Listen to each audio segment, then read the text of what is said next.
little dirty. There we go. That's a little bit better. How are we? My name is Lauren B. Welcome to the Untitled Tarot. I wanted to come on today, for those of you that are going to watch this later on the replay, I wanted to come on and do just like an hour or so of office hours. For those of you that don't know, on my Patreon, I host a mystery/tarot school. And for the better part of the last year, I've been doing live Zoom groups for my students. We used to call it like Psychic Zumba, where I'd put everyone into pairs and we'd learn different types of energy working, channeling, a lot on how to switch up the way you do tarot readings, learn more, challenge you as a reader, help you identify your own personal style, all types of stuff. But before I'd have my Zoom sessions, I'd have a little brick of time before my classes started. So that way, if students needed anything, if they had an issue, or if they had a question, or they needed help interpreting a tarot spread, or something weird was going on in their spiritual practice and they just wanted a little bit of advice, I was available for that. And I thought, in the interim, while I'm getting my new classes started, it would be cool to come on here maybe once a week and just do like an hour or so of office hours as just an extension of community support for you guys. So if you have any questions, or you're struggling with something with tarot, or something spiritually is going on and you just want a little piece of advice, whatever it is, I'm here for the hour to answer your questions. Very good? Very good. So that's what I'm here for. Hi, Sky. How are you? Hi, Holly. How's it going? So I'm just here. It's about 12:30 in New Jersey, where I am. I'm going to be on for about an hour. So if anyone's here, feel free. If you have anything that you need advice on, clarity, some exercises, some instruction, just let me know. I'm here for you. If you just want to chat, you just want to hang out for an hour, I'm here to do that too. I'm going to leave this video up so that way if there is a question or anything that comes forward in the next hour or so that could benefit someone else, you guys can watch it on the replay later and get that. Hi, Garrett. How are you? Hi, Dana. Hi. Welcome. Welcome, welcome to Friday office hours. Feels like a good time. If you guys enjoy this today, I might make it a bit of a series. How are you all doing? How's your Friday going?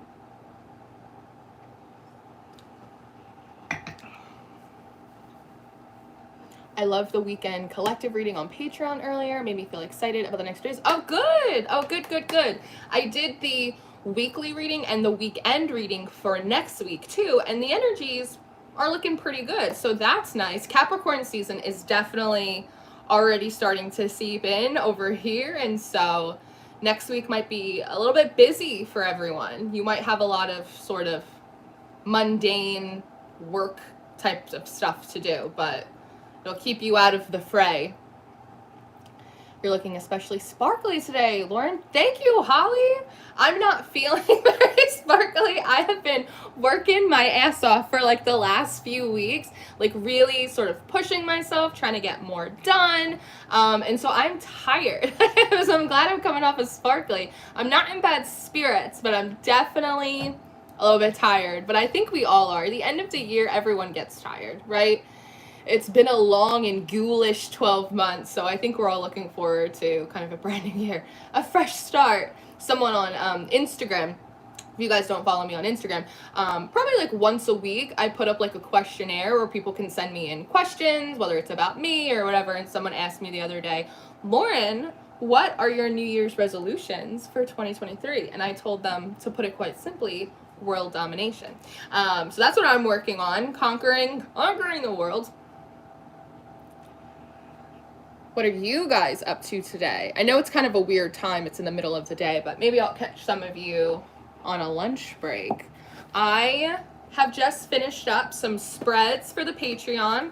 For those of you that don't know, on the intuitive work group tier, the worker bee tier, and also in the big boy, the hive tier, I do weekly tarot spreads. And so every so often I sit down, I start thinking of different questions to ask you guys. Oftentimes they'll pair up to the tarot articles and breakdowns that I do. So I just worked on a few spreads for you guys on Patreon for the next couple weeks.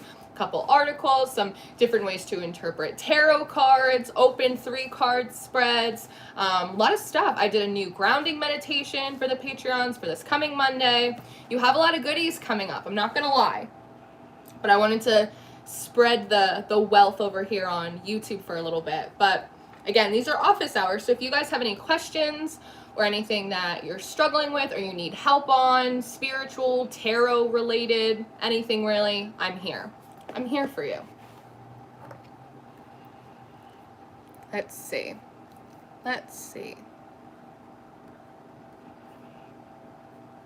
Hi, Jess. How are you? Very happy, blessed weekend. You too. I hope you have a blessed weekend.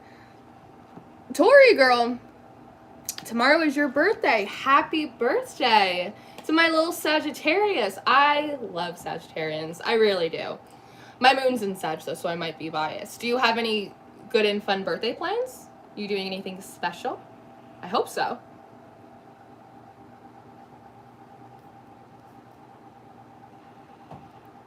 Let's see.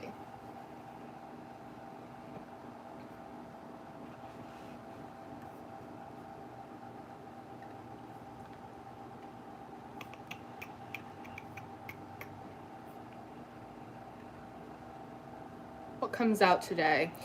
I also have the Gemini reading coming out for you today, a little bit later, a couple hours, and then I also have the Scorpio reading that goes out for you tomorrow. The Scorpio reading, I used the new Hieronymus Bosch tarot that I just got, and it is a real hard hitter. The Hieronymus Bosch tarot really comes in to like stir the pot and like confront a lot of our BS, so I think I put it in the title for Scorpio's reading. It is not for the faint of heart. I don't want to see anyone comment in the comments of that video going, Lauren, this reading is too harsh, because I warned you. I warned you. You're going to go shopping tomorrow. That's fun. Shopping's always fun. I've entered into a new phase with card interpretation. Interesting how meanings are shifting so rapidly. What are you finding, Lauren? Absolutely. So the thing about tarot that I like to say is because obviously I teach a tarot school and I work with intuitive readers and structured readers all of the time, is that oftentimes when it comes to tarot, students are waiting to feel like they finally get it. I know what the tarot means. I know what all the definitions for all the cards are. But the thing is that one, tarot is a lifelong practice. You will never totally be done learning about any card, about any suit, about the elements, about how it works. It's ever evolving as you evolve. And so the meanings and the interpretations shift over time with your own experience, with your own perspective, things that you're reading, things that you're researching. And I really love to approach tarot from an artistic and from a philosophical perspective. On TikTok, if you guys follow me on TikTok, I do a lot of these sort of tarot thought experiments because I think the tarot wants to be challenged. It doesn't want to be memorized. It doesn't necessarily want to be perfected. It wants to be challenged. It wants to be explored. And that's kind of the really exciting thing about it. And so when I have students asking me for like the right books, I have a ton of tarot books that I can give, you know, anyone. But it's so much more than what you learn in the little white book, right? And I've taught classes before where I've told the students in my class, listen, I'm going to need you to go home and I'm going to need you to do a little bit of research about different meanings for this card, different interpretations, right? Because you seem to be struggling a lot with that. But I think that, like I said, tarot is meant to kind of expand consciousness. So if you're going into learning, trying to just memorize these different keywords from the little white book, you're really putting yourself at like a grave disservice because there's so much more that can be pulled from it. Hi, Sheila. How you doing, girl? I got that tarot deck for Eve. Can't wait for her to receive it. Ooh, which one? The Hieronymus Bosch one? I'm a Gemini rising and a Sag North node. Oh, interesting. And struggling with staying positive and on task with the current energies, feeling wide open. Yeah, absolutely, Jennifer. I can see that. So listen, it's always really important to remember you have to do what you have the capacity for. The world conditions us to go, go, go, and to do. And sometimes we just don't have the bandwidth for it. And I think something that I was talking about on my channel, I think like 2.5 years ago when I first got on YouTube, when Stan first shouted me out, I had made this point that sometimes our personal and spiritual seasons do not match up with the seasons that are outside of us. So it could be spring or it could be summer where you are, but you might be having a personal fall and winter where you're meant to be slowing down.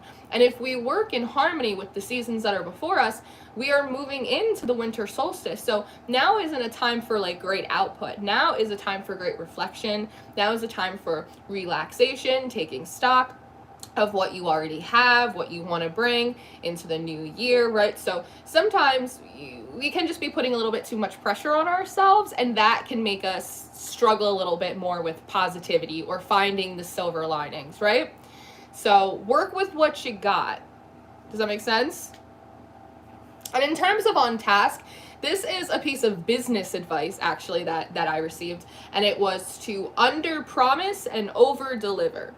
Because if you're anything like me, Jennifer, you probably put way too much on your plate because you're feeling real grandiose, and then you have a hard time executing it, especially if you have any kind of executive dysfunction like ADHD or autism or anything like that, and you get really overstimulated and really frustrated. So I tend to work in little batches, little lists of things that are attainable and reasonable, right? Under promise so that way you can over deliver. If things don't need to be on the plate, take them off.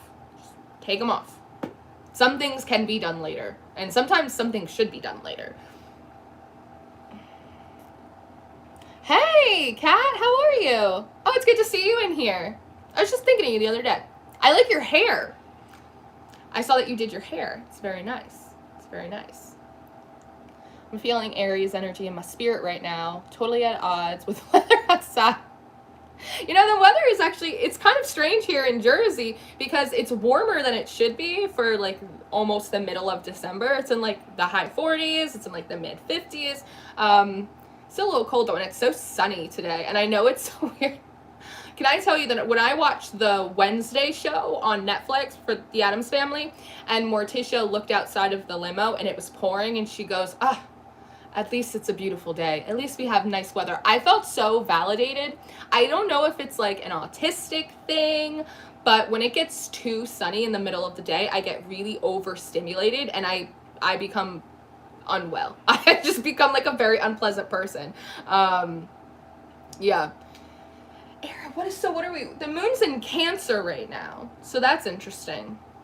But you know that probably that Aries influences, it's like, I think it's Capricorn season starting to roll in as well, and Capricorn wants to like bring things down to the ground and like take things a little bit more seriously, and in order to do that, you kind of have to be in Aries energy. You kind of have to be like the I can do it. No one's gonna tell me what to do. Like, you need that kind of veracity in order to like take on the challenges that Saturn brings, right? So it feels like you're right on time for that.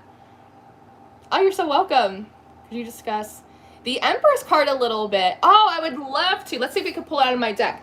So the thing about the Empress is I think that she gets shafted a lot, because when we pull her, people say, this is fertility, it's abundance, it's, you know, bad bitch energy. And I'm not saying that she's not. But what I'm also saying is there's like so much more to the Empress. She is, first and foremost, she is the combination of like spiritual energy and physical aptitude coming together. And something that Thomas Benjamin talks about, who is a tarot teacher that I absolutely love, he says sometimes we have to think about cards in their context. So if you think about an empress or a queen throughout history, even with all of that influence, even with all of that power, they still didn't have as much impact or control as the emperors, as the kings, right? Which really brings up this very feminist idea that oftentimes, even as women, right? And I know the cards don't specifically have to have gender, but we kind of want to look at them for a moment, just a moment, in their historical context. That oftentimes, as a woman, or even as a minority, you feel like you have to work twice as hard to get half as far, which means that you have to be much more strategic. You have to play up other strengths, cleverness, charms, things that you have to help you get the momentum that you need. So people look at the Empress and say fertility and abundance, and I say yes. But I look at the Empress and I say she is a mastermind. She has somehow been able to master her ecosystem. So no matter kind of what is in her way, right, she is able to overcome it and use it to her advantage. The Empress makes lemonade. There's nothing that she can't figure out through her charms, through her cleverness, through her experience, right? And I think that is something that makes her much more interesting than people give her credit for. Hi. Hi, Kaz. Kitty cat. Kirsty's here. The Empress.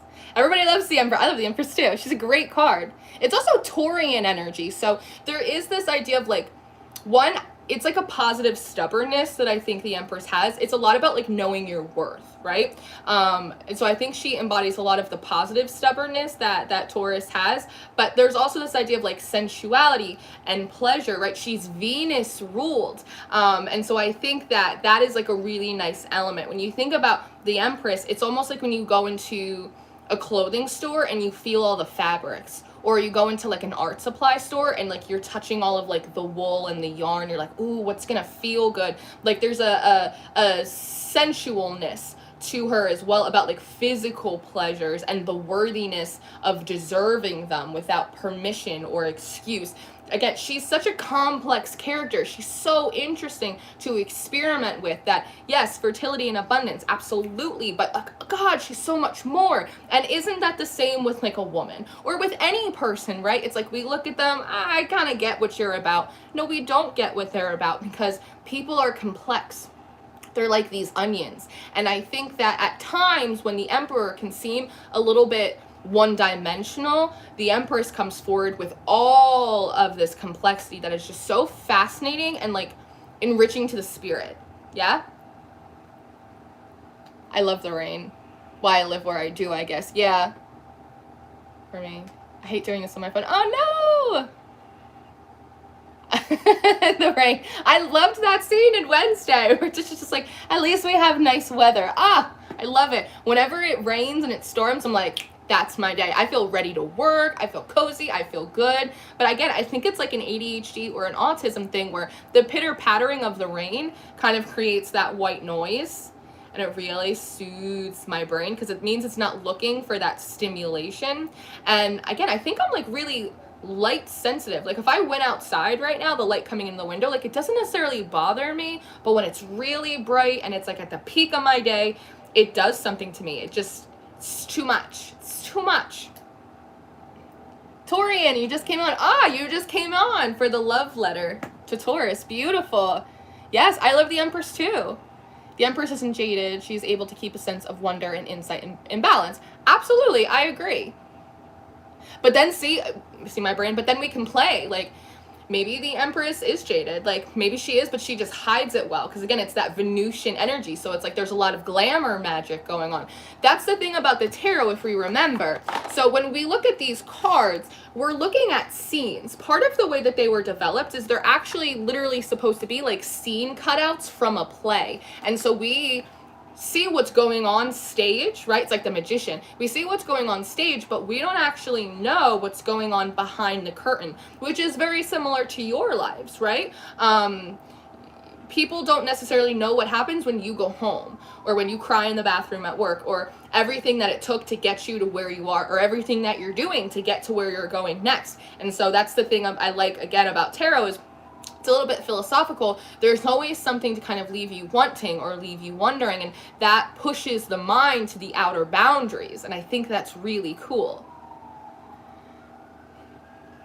I keep pulling this for myself, and I was really curious what you think, and I think you really came through. Like, yes, Lauren, Holly says not jaded. Yeah, she absolutely doesn't have to be. Again, I'm like an intellectual, like I'm a pot stirrer. I'm like, but what if this? But what if that? Like, do you know what I mean? It's my nature. My Mars is in Gemini and my Mercury is in Pisces. So it just, That's show business, baby, you know? Yeah, I'm late. You are not late. Oh, it's so funny that you put a little bunny emoji because I was looking out of the window today and I was thinking, oh, it's like warmer today. I wish I would see a bunny. I haven't seen any bunnies in like months because it started to get cold once the summer ended, and I was like, oh, it'd be so nice to see a bunny today. And here you are. You've brought me a rabbit. Fell behind my own huntings. Had to catch up. Twice the spice, baby. Twice the spice. Look at the bees rolling in. Noodles. Headed to pick out your new kittens. Oh, that's amazing. Oh, that's so exciting. I want a kitten. I always see those videos on TikTok, on the internet, about people finding like mysterious cats everywhere. I'm like, one day I'm gonna walk outside to go to the store and there's gonna be a kitten underneath my car and the universe will have sent it to me. Like, I'm waiting for that day. I had a dream, I don't know, maybe like a month ago, where I was walking down the street and there was actually a puppy. It was like a little brown dog on the sidewalk and it was like abandoned, and then it became my dog. And I was like, that would happen to me, as I am waiting for a kitten to be sent to me and I would come across a dog instead. That's just something. I love dogs, but I like cats. I really like cats. So funny, I saw a bunny the other day too. It's been a couple months, yeah. And coax them out of their burrows. Hi.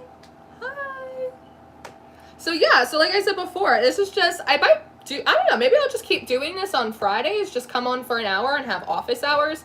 Like I said, I do it for my students on the Patreon when we do the live Zoom groups, and it was always really helpful for them. Just if they had like a problem or a question or just needed some guidance or some clarity, to go back over the lesson we did last week, whatever it was. And it's kind of like a nice thing to just extend here. Almost like, when was the last time somebody asked you if you needed help or if you had a question, right? Like, I think about these things. Hi, Lisa Post. What's going on, girl? You got some nice emojis. Yes, you do.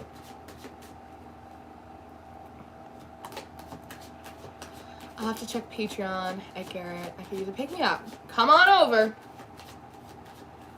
The water's cool. We have a lot of fun.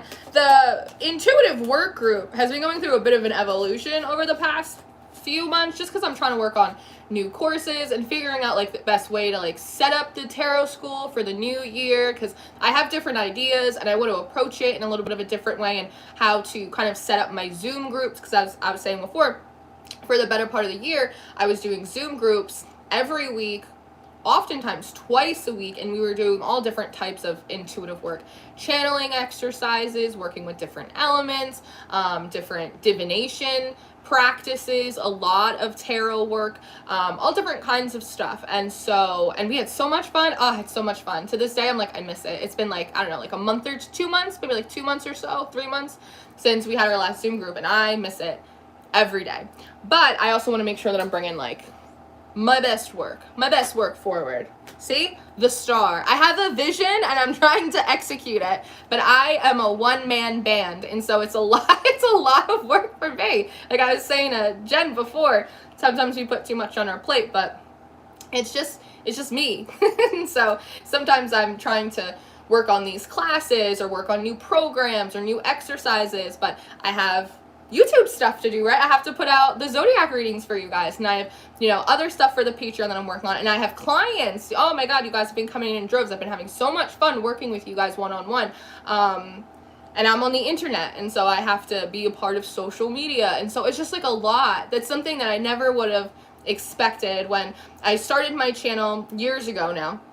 And when, a year or so later, I decided to pick this up full time, I didn't know anything about business or about marketing or anything. And it's so much more work than I ever expected. But I wouldn't rather be doing anything else. At least it's all work I enjoy. This is cool for sure. Looking forward to Patreon Zoom groups starting up again. Yeah, I am too. I am too. Maybe we'll do like a pop-up one in between now and the new year. Just like a surprise. Look forward to the aqua reading. The aqua reading, that is probably going to come next week. Probably early next week. I think like Monday or Tuesday. Gemini comes out today, and then Scorpio comes out tomorrow morning. So then I have Sagittarius, I have Aquarius, and I think Capricorn? And I think Capricorn I have next for next week. And those will be the first 3 for next week. I've been trying to be better about getting more readings out to you guys over here on YouTube. But again, this is the wrong book. I have an executive dysfunction, and it's only me, so I'm trying to get as much done. Ariel! The wind beneath my wings. Those pictures you sent me are so goddamn cute. I couldn't stand it. Who do I have? I have to check now.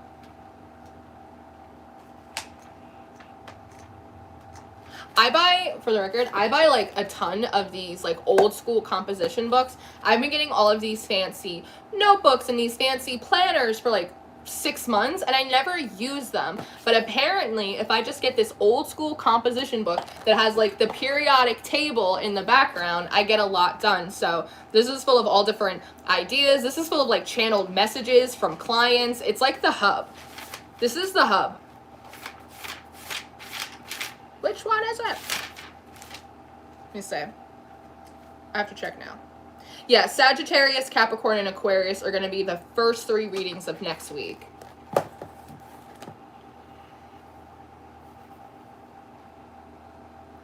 Ariel! Attacking that learning curve with gusto. Thank you, Holly. I'm trying. I use old school comp books all the time too. They're amazing. One, it's like they're nice and flexible, like the spiral bound books. They're good, but it's like they just don't have that like I'm going to 5th period type of energy, and I like that about this. And they're cheap as shit, and that's nice too. Buying like these $12 5-star, freaking notebooks. I'm like, go to the dollar store, get like 5 of these, because I run through them really quickly, because when I do client readings, I sit down and I use the shufflemancy, so I'll pull like 5 or 6 songs, and I'll be channeling these paragraphs for my clients before we get on session, and I need the pages for it, right? I need the pages, so there's just like a lot going on here. There's like my own tarot readings, my own card pulls, stuff for clients, like it's just like a hub. I love these composition books, they're great. This is what all the hubbub. Is there hubbub? Love those comp books. Wish they came in more colors. Do you know what? It would be nice if they... I saw like a lime green one at the dollar store, but I wasn't feeling that. Because again, I have tisms. I have things, so it's like certain colors where I'm a pain in my own ass. So I'm like, I'm gonna get the black and white one. It's gonna be fine. It's gonna be fine.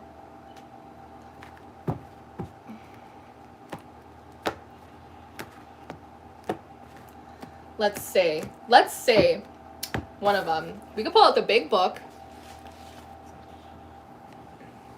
If you guys want to play a game, or if you'd like an exercise. So this is like my big Patreon notebook. This is where I keep like all of my exercises, all of my lesson plans, spell work, like just a whole bunch of different stuff. Even like the workshops that I've done over here on YouTube, like human design and the sacred cycles and all of that stuff. Dana, can I go? I want to know if I should create opportunity for something to come through at the end of the month for me. Put some color tape or markers. Heck yes, Sky. Heck yes. Hi, Space Monk. And I go, I want to know if I should create opportunity for something to come through at the end of the month for me. Well, I guess it kind of depends, Noodle. Like, what are you trying to bring in? Is it something... What's involved in it? I mean, I think that, we should create opportunities wherever we go. It kind of depends what you are interested in bringing in or what you're interested in creating. Because that's 2 different things, right? So to call or manifest something in is different than creating or putting something out there, right? So with the astrology at the end of the month, We are in Capricorn season, and we do have Mercury going retrograde on the 29th. Mars is still in retrograde, and that's going to carry over Mercury until the beginning of January, to the beginning of 2023. So if you wanted to create or to plant something, I would do it now and give it time to sort of grow some legs before Mercury retrograde hits. Otherwise, I'd wait till after Mercury goes direct. But that's if you want to put something out or create something versus calling something in. Game?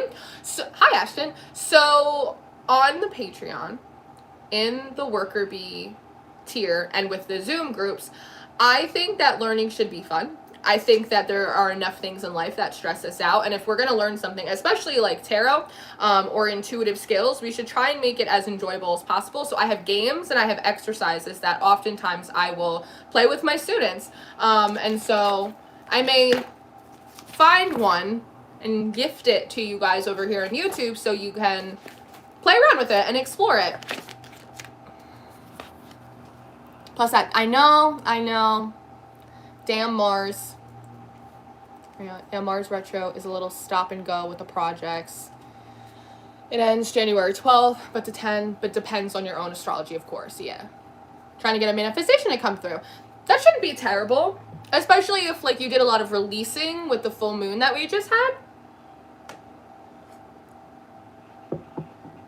With manifestation, it's always for me about like keeping your eyes on the prize, or like making sure that your mental space and your emotional space is lining up with what you want. Do you know what I mean? Squirrels outside.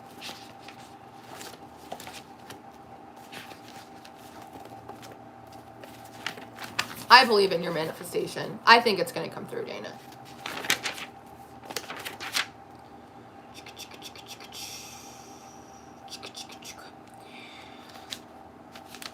So a game that I like to play that's very popular with my students, I think I did a version of this for TikTok too. It's called the personality test. So if you're looking for just like a little tarot exercise to do, try playing the personality test. So the way that this game works is you go into your tarot deck and you pull out all of the court cards. So all of the pages, all of the knights, all of the kings, all of the queens. Look at the court cards and ask yourself, which court card do I most resonate with right now? Part of the reason for that is because court cards talk about people, and they also talk about personalities. They can talk about approaches as well, but they're people and their personalities. So if you look at the court cards and go, you know what, I'm kind of feeling like, you know, like the Page of Swords right now. Like I have a lot of questions. I don't have a lot of answers. Maybe I don't feel super experienced, but I have a lot of curiosity. Like I'm trying to learn, but I'm just not feeling super confident in it. So I'm going to pick the Page of Swords. And then put all of your cards, all of your court cards together, and then you shuffle them and see what court card comes out instead. For example, maybe you're feeling like the Page of Swords, but the King of Swords actually comes out saying, hey, actually you're so much farther along in this process than you thought you were. You are making really good decisions. You're attacking things really directly. Like you're being really thorough in it, and you're having, you're getting a really good sense and a handle on the information that's coming in, and you're applying it in a really beneficial way.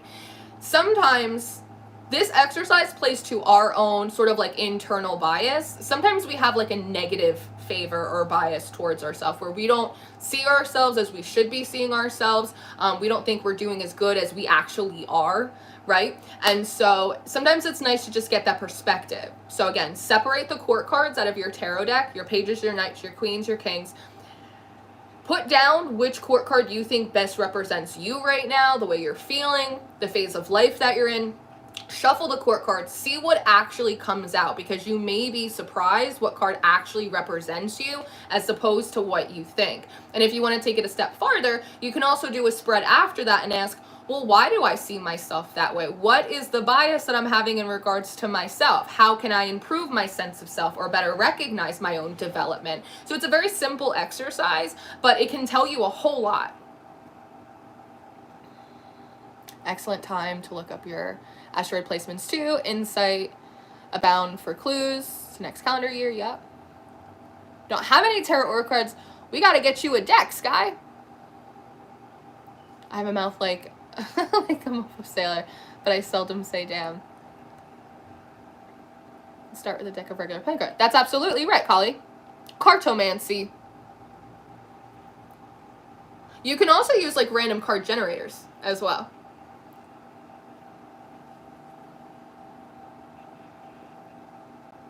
They have a lot of them online.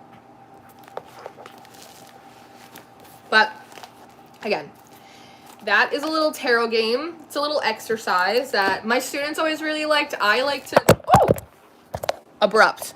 I like to play it myself from time to time, just to kind of take my own temperature, right? Because I'm someone that I'm always a little bit harder on myself than I probably need to be or should be. And so sometimes it's nice to go, no, Lauren, you're actually the Queen of Wands and you're doing a really good job. Okay, great. Good stuff.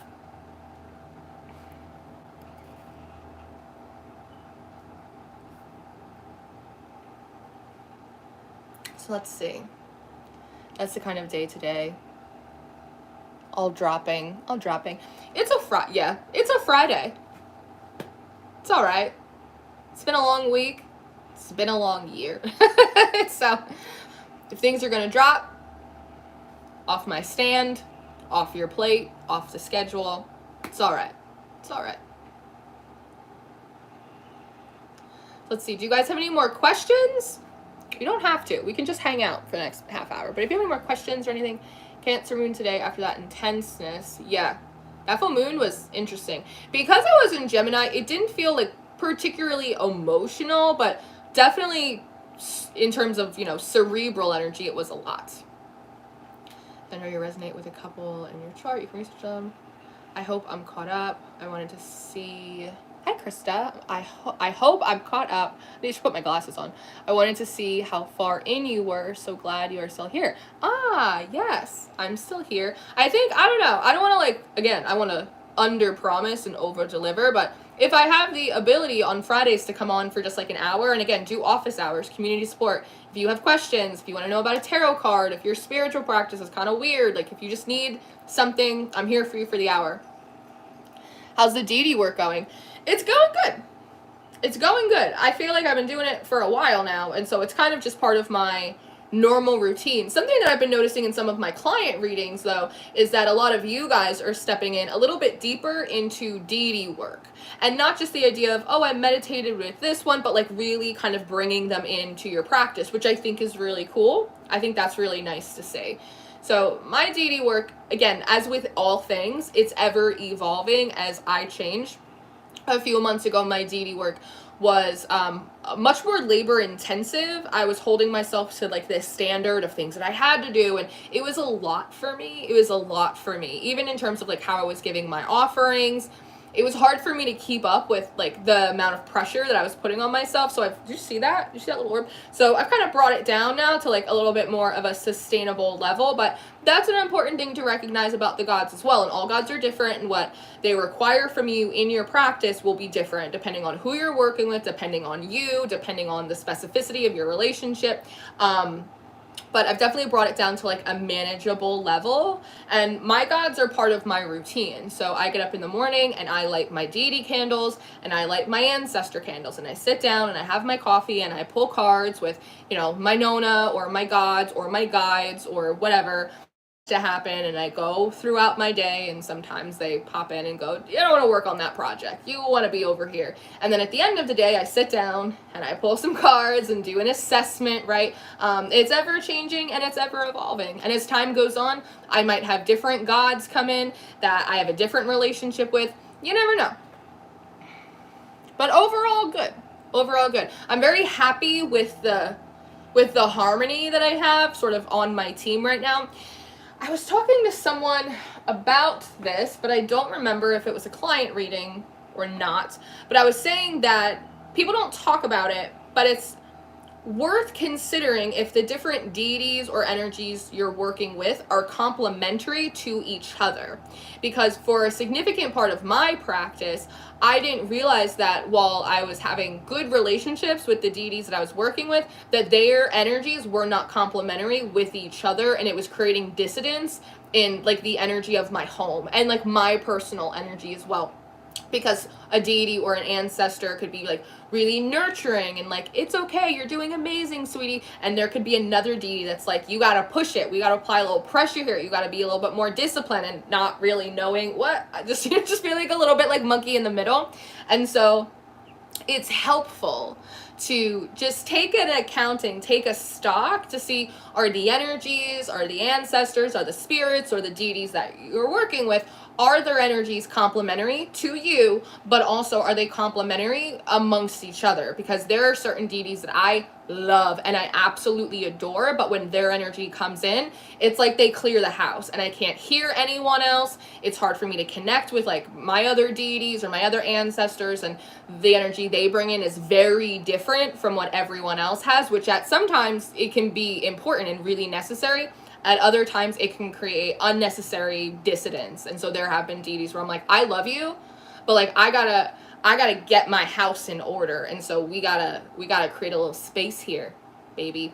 And so again, these are elective decisions that are important for you to make as a spiritual practitioner in terms of your personal practice. Something that I always remind my clients and my students, and it's a question that again no one ever asks you, because when you get into spiritual communities or when you have an awakening, it's all about, it's like JFK, don't ask what your country can do for you, ask what you can do for your country, right?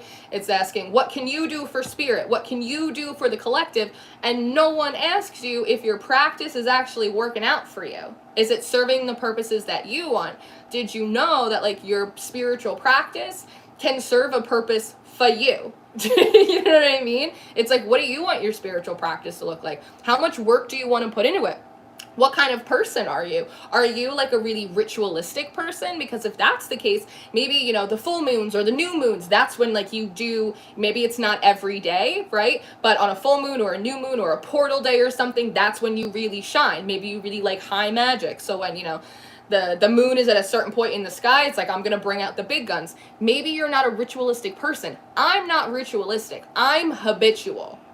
For the full moon and the new moon, I'm not making moon water. I'm not laying out my crystals. I'm not doing shit because it's a full moon and it's a new moon and I'm tired and cranky, but I'm a habitual person. So I do small things daily with my guides, with my ancestors, with my gods. They're smaller, they're much more manageable, but they work for me in my practice. So again, you have to ask yourself, what type of spirits, energies, deities do I want to be working with? How much time do I want to devote to this? How much, you know, paraphernalia do I want to do I want to have altars? Do I not want to have altars?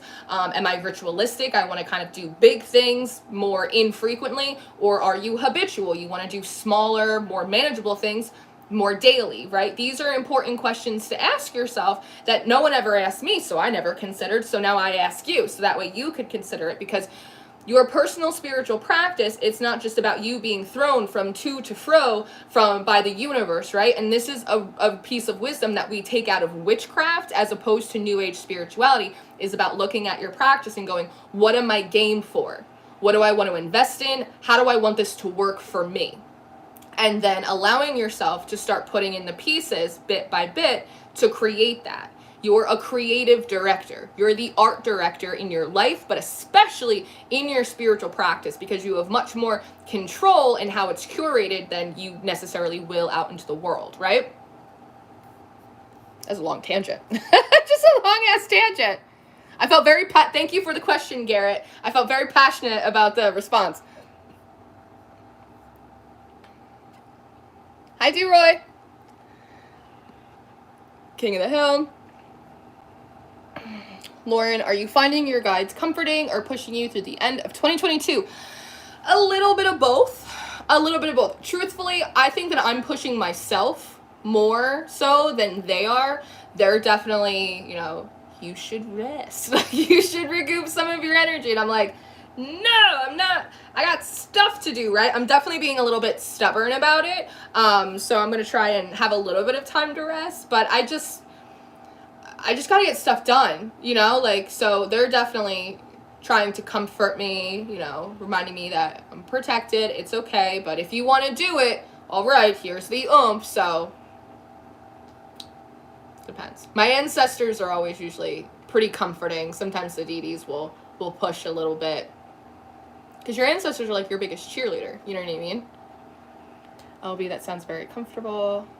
I guess you may be moving soon. Yeah, always fucking relocating. I need to drop off that info from a past life. This makes me feel so much less crazy. Totally get contradictory guidance. Yeah, that was a big issue for me. And I was like, one of you is saying this and one of you is saying that. And I didn't realize that these energies are just not complementary. Even if I think back to like 2 summers ago, I had, it's so stupid that I did this, but I had Athena and I had the Morrigan on the same altar. And things were really bad for me during that time. And I didn't really understand why. And it's because those goddesses, like me, respect each other, but they don't want to be on the same altar. Like, they don't want to be in close proximity. And I wasn't even thinking that, like, oh, gods from different pantheons, like, don't want to be on the same altar and be given, you know, the same candle. Like, it wasn't something that I even considered. So, again, that could also be having an effect. Like, some deities work really good with my ancestors side by side, some do not. So it really just depends. I keep my maternal and my father's side separate altars. I keep my deities on separate altars, even though I pretty much work with from within the same pantheon. Give everyone their space to shine. Small daily practice. I'll be reckoning 100 times. Dramatically change. Oh yeah, good. I'm so glad. For real, we have more choice in how things go than we know. Good that we were talking about it. Yeah, because like I said, these are just things that no one talks about, and no one asks you, like, what do you actually want out of spirituality? Like, what do you want? You know? Maybe you just want tangible benefit. Like, maybe you just want to manifest some cash, or you want to do spell work to achieve your objectives. Like, and that's cool. Like, there's nothing wrong with that, right? Like, there doesn't have to be a sense of, like, moral superiority or finger wagging or this is what you're supposed to be doing. Just figure out what it is that you want, what you're capable of, what you have the bandwidth for, and then it'll just come together for you, you know? I'm an absolute freestyler. I like that. I just have to have my face washed thoroughly before a read. Yeah, it's one of your isms. I hear ya. I'm pacing myself, so I'll have lots of energy for Capricorn New Year's Eve party. Okay, Holly, get it. Lauren, do you practice any martial arts like Tai Chi or Qigong? I do not. I actually, truthfully, have a bad taste in my mouth about Qigong, only because I was dating a few years ago. Never do that again. I was dating a few years ago, and I had met a fella who was very spiritual, and he was into energy work and Qigong and like all of that stuff. And so I thought in my head, he was a business owner, I'm a business owner. I was like, this is great. And then all of a sudden, like, the energy started getting, like, kind of funny. Like, I felt like tapping in on my energy, and we hung out one day. And he had said, oh, yeah, like, I was doing Qigong this morning on you. I said, excuse me? Because I knew something was funny going up in my house. He's like, yeah, I was doing Qigong this morning, and I sent you all this energy and all this. And I was like, first of all, don't fucking do that. Do not do that. Do not do energy work on me without my consent. And I had to, like, sit and explain to him the difference between, like, doing, like, collective energy work, like, trying to raise the vibration, sending out, like, love or healing to all of humanity, and actually, like, pinpointing an individual and, like, doing energy work or manipulation, even with the best intentions, on someone. And it was a thing. It was totally a thing. And so that put a bad taste in my mouth about Qigong. Just put a bad taste in my mouth. I was like, nope. I'm done. That's also not my energy modality. Do you know what I mean? Like, and a lot of you guys who have been with me since the beginning of my channel know that I'm very much of an energy worker, but I have very specific tools and techniques that I use, especially in terms of spiritual defense and warfare, which is hysterical. That's like, you're going to try and do some kind of energy manipulation on someone like me. Like, that's bold. It's a bold move. It's a bold move. Keywords: consent, manipulation. No. Consent is really important. But again, you know, when it comes to energy work, when it comes to tarot reading, when it comes to witchcraft, there is no board of ethics. Like, there's no set baseline for standards. And so ethics is entirely up to the individual practitioner. There are some tarot readers that will not do like third-party readings, right? If you're like, how does so-and-so feel about me? Or like, and there are other readers that have no problem like pulling cards on someone that you don't know, or someone that you're just curious about, like without their consent. Some readers are really strict about that consent. No, if I don't have that person's consent to pull cards on them, I'm not doing it. Other readers maybe are not so strict about it. So the ethics are, and the standards are always individual to the practitioner. But when I came into my awareness, I obviously set that boundary. Man, it's hard out here for it. No, it really is though. But it's okay. There's this song called Juice by Tobe Dumwikwe, and there's a line in it, and he goes, I'm married to the game, so it's easy to be monogamous. And I felt that on a soul level. You know what I mean? I'm just in my life working on the things that I'm excited and passionate about. And so it really is easy for me to be monogamous to the universe. Me and the forces of life, you know? It's just hard out there. It doesn't really, especially once you start deconstructing and doing like the anti-racism and like the anti-misogynist work and the decolonization, and all of a sudden you go, wow, the pool is even smaller than I thought. You know? But it is what it is. It's one thing when a person is unaware they're doing it, but intentional intrusion without consent is another. Yeah, absolutely. But it's also, you know, it brings up that whole debate of, you know, intention versus impact. Someone can intend to do something nice, but the impact can be harmful. This is something we talk about in decolonization work, especially when it comes to New Age practices that are really ableist or racist or anti-Semitic or dangerous. It's about your intention can be great, but the impact could be shit, you know? And so we have to think more about the impact of things as opposed to our intention. Everyone has an intention. Everyone thinks their intention is great, but how that actually manifests for other people may be very different, you know? So we always want to take that into consideration. Oh, see, that's it. Maybe you talk a bit on how you set boundaries on that kind of stuff. On which kinds of, like, energetic boundaries with other practitioners or in life, in dating. I think that boundaries are something that constantly need to be reassessed.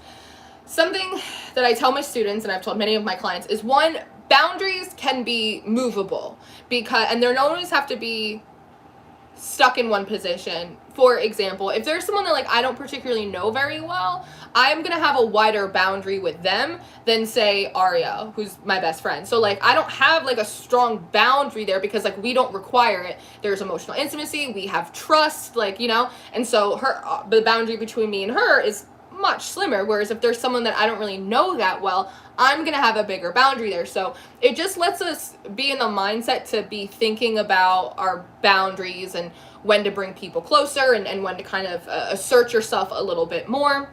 When it comes to spiritual and energetic boundaries, especially with like energies and spirits in your space, again, a lot of that comes down to one, experience. You're gonna have like a lot of funky energies coming in. You're gonna think that there's like a spirit guide in your house and it's just like a transient spirit, or it's a land spirit that's around. You know, you might think something is dangerous and it's really just an ancestor that you have.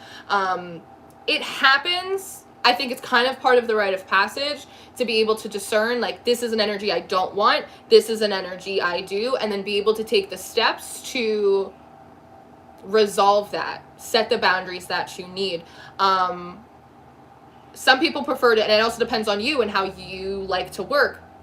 A lot of people who are like energy workers, they're not doing anything physical. Maybe they're just verbally commanding what their boundaries are, right? Some of them, you know, kind of like these mental magicians like to go into sort of the power grids and the collective energy and your personal sort of auric field and set energetic boundaries that way. Some people like a physical aspect to it, so they'll set physical wards. So I use a combination of both. I have energetic boundaries.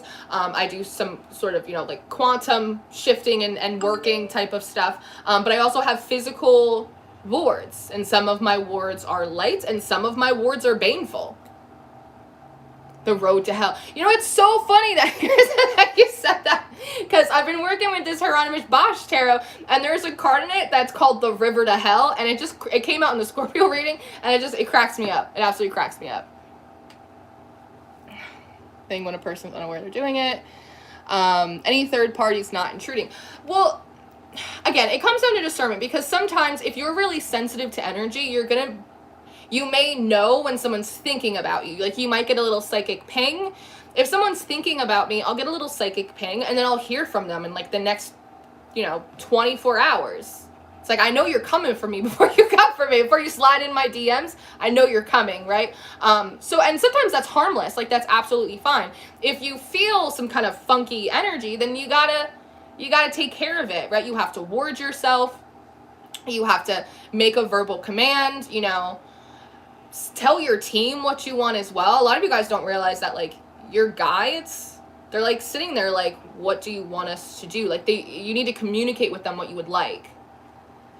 Also, why I'm so uncomfortable with people listening to readings that are for someone else in their life. You don't know if they are actually part of that collective. Your filters are involved.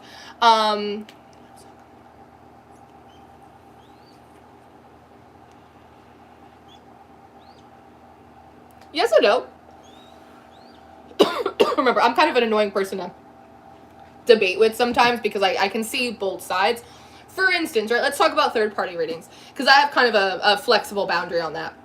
Say you sat down and you said, what's going on with my boss? I don't know if my boss likes me. She's been in a funny mood. Like, I don't know what's going on with my boss.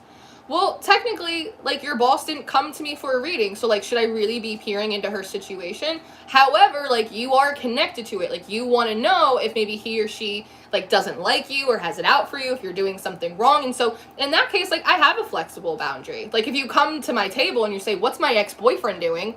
I'm not pulling a reading on that, because he's not important, right? It's like he's not important. You're important. Let's talk about you, but we don't live on an island. And so sometimes when it comes to these readings that touch on other people, you have to remember that because we don't live on an island, because we're connected with each other, like, other people are gonna come into the reading sometimes. Sometimes they have to, right? And there's a big push in the spiritual and then tarot community now that all of the readings, tarot as a whole, it has to be about you and your spiritual and personal development. And I absolutely think that it can be. And I think in many ways it should be. But we have to remember that, one, tarot started as a game. And two, for a huge amount of the history, it's a form of fortune telling.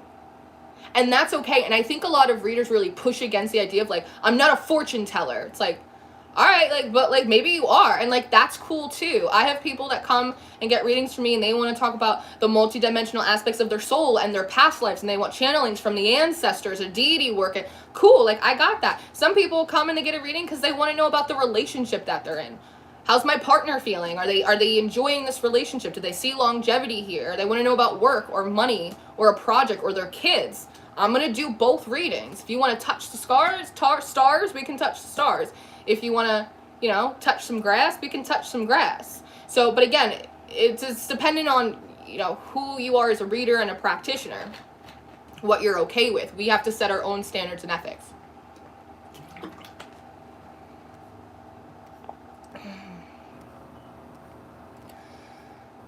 Based on levels of intimacy, programming a safe word with your higher self was level 2. Yeah, absolutely. Yeah, command prompt, safe words. I like to use safe codes, like numbers. My 5-year-old just said the most profound thing. It looks like everything doesn't have life, but when you look closer, you see that everything does have life. That's beautiful. Out of the mouths of babes. Yeah, Tori said the same thing, yeah. This happens to me. Still healing. I had to place all programs, energies, and relationships in the hand of God. My life changed permanently. Yeah, absolutely, of course. I always see both sides. Yeah, of course. Yeah, Sheila, you get it. You're hip to the jive. But again, that's the interesting thing. In spiritual communities, in divination communities, everyone wants to talk about things in absolutes, right? This is how it works, or this is how it should be, and it just isn't so. Like, it just isn't so, right? It's all dependent. There's very few absolutes in life, so we could say you should absolutely not do readings on other people, but, like, there are times when it is appropriate, so it completely depends. I think there's a big difference between asking about something affecting me versus just randomly peeking. Absolutely. I do not believe in spying. Again, if it's got nothing to do with you, it's not your business. And oftentimes, if it's got nothing to do with you, the reading won't come out, or it won't come out clear. And a lot of people have blocks or protections on being divined against. So I have them. I have protections in place that are like, if I don't know you, you're not like in my life. You know what I mean? If you wanted to know, like, is Lauren the right tarot reader for me? Should I get a reading with Lauren? Can she help me? Yeah, you're probably going to get the cards for that. But if you're like, what's going on in Lauren's love life? Like, the cards are going to tell you to kick rocks because I have protections against that, right? And a lot of people do. So oftentimes the readings will come out like all screwy. They won't make sense, or the cards won't pop out, and it's for a reason. Every advanced practitioner I know has wards against being divined upon. Makes me uncomfortable when it feels like people are spying. I agree, but it also brings up the question, like, how often do you think people are spying on you? Do you know what I mean? Like, I have my protections against divining in place, but I don't think that many people give enough of a shit about me to pull cards on me just to pull the hot tea or the guy. Like, I don't think anyone cares. You know what I mean? It's like, I show up, I do my job, they're like, okay. People usually come with, like, some kind of, like, purpose, right? So it's like, if you're here, it's because, like, you like me as a person, or you find some value in what I do, or you like the messages that I bring, or you want to take one of my classes. That's why you're here. You're not here for the tea. You don't care where I went to school in the 3rd grade. You don't care. You're here for other reasons, you know? And so you're not going to divine on other stuff. So it just brings up the question of, should you have the just in cases, right? The just in case protections? Absolutely. But sometimes we have to ask ourselves, how often are people actually spying on me? Because it's probably not as often as most of us think. You know what I mean? This is part of the new consciousness, holding spaces for polarities, having both love and fear exist, of having 2 opinions at once. Absolutely. And again, the Scorpio reading that comes out tomorrow, I put it in a thing, like, it's not for the faint of heart, because a big theme in the Scorpio reading for this week was the idea of, like, the haves and have-nots, and, like, certain people have the ability to help me and maybe they didn't, and, like, all of this stuff, and kind of struggling with people that seem like greedy or like withholding or self-indulgent, right? Like the haves, and then like other people. And a big part of the message that came out is like, listen, it's all the same. Being really greedy and self-interested and selfish and not sharing with anyone is, in essence, no less of an extreme than being, you know, self-righteous, morally superior, you know, the creme de la creme, the most spiritual. Like, it's really no different. Do you know what I mean? Like, they're both extremes. They're both indulgent to a certain extent. And, you know, a piece of wisdom that came out of that reading, and you'll see it tomorrow, is make sure you're not fighting battles over crimes that, like, you're not committing yourself. And some of that came through in, like, the Aries and the Hermes channeling, right? It's like, what is one broken person, what right do they have to judge the next broken person? Because we're all on thin ice, right? It's like we're all kind of wandering blind, doing the best that we can. And so it just keeps things neutral and in perspective. It keeps the focus on, like, what can I do? And even Marcus Aurelius, which I brought up in the Scorpio Extended, says, do not trouble yourself with, like, what a good man should be or what they should do. Just go out there and be one. You know? And I think there's such profound wisdom in that. Someone... That's the I versus the I, as per Patrick. You both just said spy. I also think, you know, there's sort of that line of theory of, like, we think that people think about us much more than they actually do. It's like when you walk into a place, you're like, I hope people aren't judging my outfit or my hair. They're probably thinking about themselves. They're probably thinking about how their own pants are too tight, or like their hair feels weird, or like, you know, like they're probably thinking about themselves, because as people, like, we're kind of self-focused, you know? So I think that people don't often think about us nearly as much as, like, we presume that they do. Sometimes someone's just looking in on you, a check-in, so to speak. It can be. It can be. I mean, watching other people spy on other people, like in a like in a live reading anymore, because it wasn't for me. Yeah, again, for me, that doesn't feel good in terms of, like, my ethics and, like, my integrity. If it doesn't have anything to do with you, I don't want to read on it. Do you know what I mean? But that's me. But you see some crazy stuff in live streams, especially on, like, TikTok. It's wild. It's wild. Like, do you cut cords? How do you do it? Sometimes I cut cords. Oftentimes I sort of, like an umbilical cord, I just allow them to kind of dry up and dissolve on their own. If there is more that is required, be it my intervention or divine intervention, my spirits will let me know. Oftentimes it'll come through in a dream. And the way that I cut that cord is entirely dependent. Sometimes it's energetic. I'll do it in a meditation. Sometimes it's something more physical, like a spell work. It just totally depends. But I do pull them out. I feel like if you cut them, they can regrow. Yes and no. I mean, they can, but they also, can not. There is also the idea of, like, and again, it's just a theory, but, like, things can only be so far connected or attached to you as you allow them to be. It's like your obsession is your obsession. I'm rubber and you're glue, and I have shit to do. So you enjoy that over there, I got you, space. I'm only suggesting that it's absolutely. Do you know what? 90% of the shit that people do is unconscious. Even when, again, we have, like, that hater energy or the Malokio, right? Like, the evil eye. They're sending me evil eye. Most people don't know that they're doing it. They don't know that they're doing it. Think about it. Every time someone, like, cuts you off in traffic or someone's, like, riding your tail and you're like, oh, this fucking person riding my bumper, you're sending them negative energy. And you're probably intending to do it, too, because you're annoyed that they cut you off or they're beeping at you behind a light, right? We all do it. We all send negative energy. So we all get jealous sometimes. We all feel a little bit of envy. Like, we're people. We have to have room for compassion in it. You know what I mean? I feel like I might need to do a cord cutting. You can. Do you know what? This is truly how I feel about it. What's more beneficial than a cord cutting is like an energetic reset. It's a cleansing and a banishing.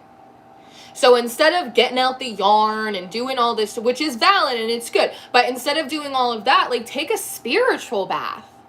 Take a spiritual shower. Go make a hyssop tea and pour it over yourself and say a psalm. There you go. There you go. You know what I mean? Space bug. Do you know what?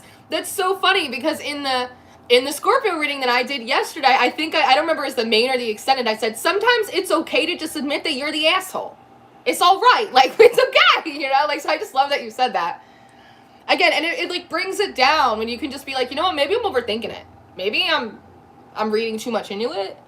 Maybe it's not that serious. Like, maybe it's going to be okay. Maybe I'm fucking out of pocket right now. All right. And with, curiosity and clarity as opposed to, like, criticism and condemnation, it makes it a lot easier to fix stuff. You know what I mean? But that's what I would do. If I had a cord or an attachment or some energies that I don't want, I would take a spiritual bath, or I would take a spiritual shower.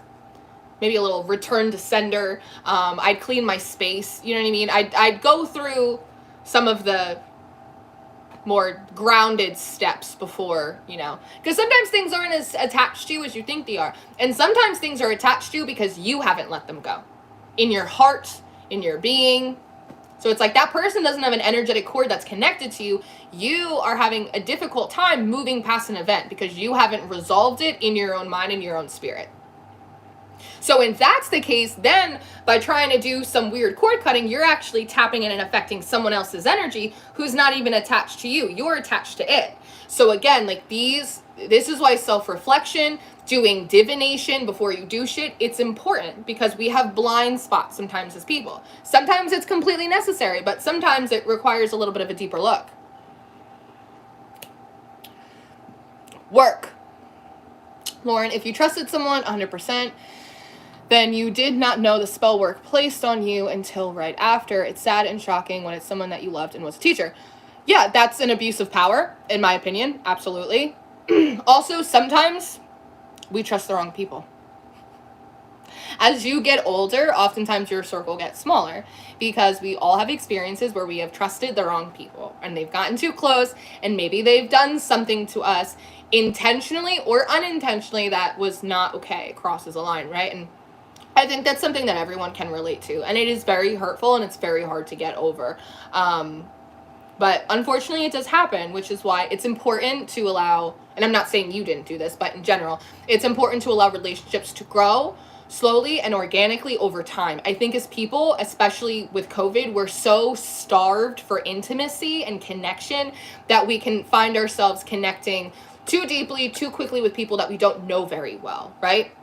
And so it's important to allow relationships to take time to evolve, whether it's with a spiritual teacher, a reader, a friend, a potential partner, whatever it is. It's important to take that time, because just like in relationships, after like the 3-month honeymoon period is over and we really start to see someone's, true colors, the same is true of all people and things. And that's a lesson I learned the hard way. Also, a teaspoon of honey with cinnamon mixed in each morning is a great reset. Yeah, I agree. Aren't those things all happening for us to learn? It can be. I'm personally not someone who believes that everything happens for a reason. I mean, I think everything does happen for a reason, but it's not always a spiritual reason. Like sometimes bad things happen because bad people exist. Sometimes bad things happen because we don't think about the consequences of our actions. Sometimes bad things happen because people are abusive. That doesn't mean that there's a spiritual reason that it happened. Do you know what I mean? I think that as conscious beings, we have the ability to learn whatever we can from the experiences that we go through. But I don't personally like to live in a world or a state of mind where I think that the spiritual realms are intentionally trying to fuck with you just to teach you a lesson. I don't want to live in that world, and that's not a great headspace for me to be in. So I think that everything does happen for a reason, and sometimes it's because sometimes people are bad. You know what I mean? Or we're not paying attention, or we were, letting loneliness be our matchmaker as opposed to our, our discernment or our logic. But I also think that we do have the ability to learn or find purpose wherever we can, right? And that's making lemonade. Always do the cleaning first when I pull cord. I know it's about me. Yeah. Sheila, you get it. You're not new here. You're not a novice. You have more witchcraft experience than anyone else I know. Like, just sending the energy back to once it came. Absolutely. Honestly, that's a good thing to do, like, at the end of the day and in the morning, too. At the end of the day, when I'm all done with my sessions and my readings, I go, all right, I send back any energy exchanges that no longer benefit me. I send them back with divine love and equality and justice. Goodbye. And in the morning, I'll kind of, any weird energies I picked up while I was sleeping, toodaloo. So it's just good to kind of, especially if you're doing a lot of spiritual work. Such a delicious reset. Yeah. Betrayals as lessons afford us opportunities to transmute the knowledge into greater wisdom. Preach, Holly. Preach. Hate to do it, but I gotta go do work and stuff. Love y'all. Don't want time. Thanks, Sheila. I'm gonna get off soon as well, because I only want office hours to be sort of like a shorter amount of time. Maybe have a good day, Sheila. It's hard to put on words with this tiny keyboard. I love you for trying. I love you for trying. It must be something I am doing right, despite my asshole side. Married for 27 years. Yeah, I think you're probably not that big of an asshole. Honestly, you're probably fine. Everyone can be a little bit of a fucking schmuck sometimes. I can be a schmuck sometimes. Sometimes I can be a deeply unpleasant person. Like, just from time to time, it happens, And I try and show myself grace for that. I'm not perfect. I'm not supposed to be perfect. And I cannot be, so it's an inappropriate standard to hold myself to, but I don't think that you or me or anyone else is nearly as bad as, we like to think that we are. Kirsty!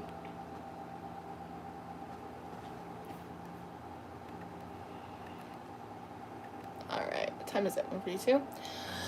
Alright, y'all.